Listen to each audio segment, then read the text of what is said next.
आपण पाहत आहात आपल्या हक्काचे प्रतिध्वनी न्यूज। पावनकृष्णा काठावर छत्रपती संभाजी महाराजांचा भव्य पुतळा उभारणार, योगेंद्र थोरात यांची संकल्पना। पर्यटनाच्या दृष्टीने कृष्णा घाट होणार विकसित। मिरज शहरासाठी अभिमानास्पद ठरणारी ऐतिहासिक आणि प्रेरणादायी बातमी समोर आली असून छत्रपती संभाजी महाराजांचे स्मारक अथवा भव्य पुतळा मिरज येथे उभारण्यात येणार आहे। शौर्य, त्याग, बुद्धिमत्ता आणि स्वराज्यावरील अढळ निष्ठेचे प्रतीक असलेले छत्रपती संभाजी महाराज हे मराठी मनाचे आराध्य दैवत आहेत। एक महान योद्धा, विद्वान आणि धर्मवीर म्हणून त्यांनी आपले संपूर्ण आयुष्य स्वराज्य धर्मरक्षणासाठी अर्पण केले। कोणत्याही शत्रूसमोर न झुकता त्यांनी प्राणांचे बलिदान दिले आणि त्यामुळेच त्यांचे कार्य आजही प्रत्येक मराठी माणसाच्या मनात आदराने स्मरणात आहे। युवा पिढीसमोर छत्रपती संभाजी महाराजांचा आदर्श कायम राहावा या उद्देशाने मिरज येथील कृष्णा घाट येथे ज्या ठिकाणाहून सांगली जिल्ह्याची सुरुवात होते त्या पावन कृष्णा काठावर पूररेषेच्यावर स्मारक अथवा पुतळा उभारण्याची मागणी करण्यात आली आहे। ही मागणी माननीय योगेंद्र भगवान थोरात यांनी ठामपणे मांडली असून या स्मारकासाठी जिल्हा नियोजन समितीमधून 3.25 कोटी रुपयांचा निधी मंजूर करण्यासाठी पालकमंत्री व आमदार सुरेशभाऊ खाडे यांच्याकडे प्रस्ताव सादर करण्यात आला आहे। निवडून आलो किंवा न आलो पण दिलेला शब्द पाळतो अशी ओळख असलेल्या योगेंद्र थोरात यांच्या शब्दावर नागरिकांचा विश्वास असून त्यामुळे लवकरच मिरजेत छत्रपती संभाजी महाराजांचा भव्य पुतळा उभारला जाणार असल्याची भावना व्यक्त केली जात आहे।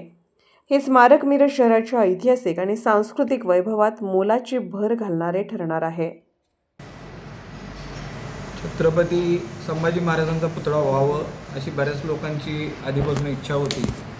त्या अनुषंगानं जिल्ह्याचे पालकमंत्री असतील, मिरजेतील लोकप्रिय आमदार मान्य सुरेशभाऊ खाडे असतील, यांच्याकडे आम्ही गेले बरेच दिवस पाठपुरावा करतोय आणि कृष्णा घाटावर हा छत्रपती संभाजी महाराजांचा पुतळा व्हावा अशी इच्छा मी त्यांच्याजवळ व्यक्त केली होती।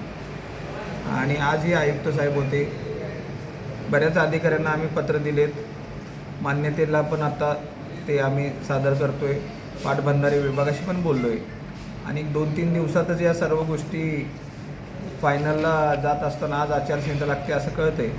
त्यामुळे मी ही आनंदाची बातमी आमच्या मिरजकरांना देऊ इच्छित आहे की छत्रपती संभाजी महाराजांचा पुतळा लवकरच मिरजमध्ये होत आहे आणि निवडणुकीच्या तोंडावर वगैरे अशा काही गोष्टी होत नाहीत, कारण इलेक्शनमध्ये जिंकलो तरी होणारच आहे, हरणार तर नाहीच।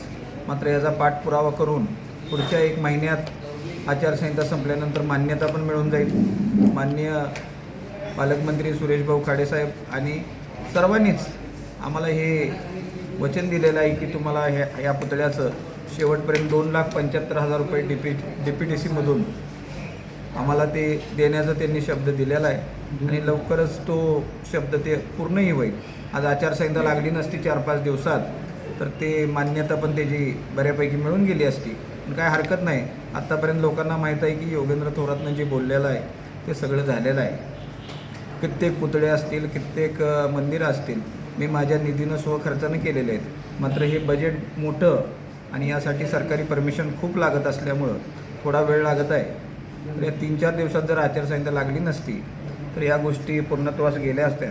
कालही माझं आणि सुरेशभाऊ खाडे साहेबांचं बोलणं झालं आहे की अशा ज्या गोष्टी आहेत त्या आपण नक्की पूर्णत्वास नेऊ आणि जसं महापालिकेनं सांगलीमध्ये टेंडर काढलेलं आहे तसंच आपल्या इथं पण लवकरच टेंडर निघेल, पण DPTCच्या माध्यमातून निघेल, म्हणजे शासनाच्या पैशामधून निघेल आणि शासनाच्या जागेवर निघेल। खूप चांगल्या प्रकारचा ही डिझाईन आहे, आपण सगळेजण पाहू शकता। सर्व लोकांना दाखवून हे करून पुढची प्रोसिजर पूर्ण होईल। काय म्हणजे मी त्यांच्या कानावर घालू शकतो, असं काही मी त्यांना असं विचारू शकत नाही आणि असं होणं पण योग्य आहे का अजून जर म्हणजे प्रत्येक आता माझ्याच वार्डात एवढी मागणी मुक्त वार्ड माझ्या मते मागणी मुक्त असून जर एक 50 उमेदवार येत असते आणि लोकशाही कुणी उभारू शकतं। मी सांगलीत येऊन उभारलो, त्यांनी तिकडच्या वार्डात इकडे येऊ शकतात, या वार्डात तिकडे जाऊ शकतात, कुणाची मुलं उभारू शकतात, कुणाच्या मंडळी उभारू शकतात, कुणी उभारू शकतं। एका घरातली 10 उभारायला लागलेत, लोकशाही आहे, लोक ठरवणार कुणाला मतदान करायचं। त्याच्या आधी त्या माणसानं काम केलं असेल तर निवडून येईल।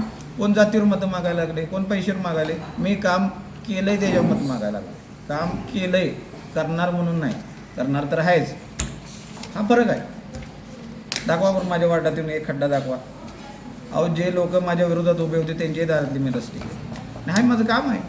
निवडून आल्यानंतर कोण आलं नालं कोणत्या जातीपातीचं नाही. तो नागरिक आहे, त्याला ती नगरपालिकेचा टॅक्स भरतो. कुठलाही न करता आपण त्याचं काम केलं पाहिजे आणि केलं आहे. शासकीय योजना 8,000 लोकांच्या दारात नेलेल्या आहेत साहेब. फक्त ती भांडीपेटी नाही, स्कॉलरशिप मिळाली 3,000 लोकांना. लोकसभा आणि विधानसभा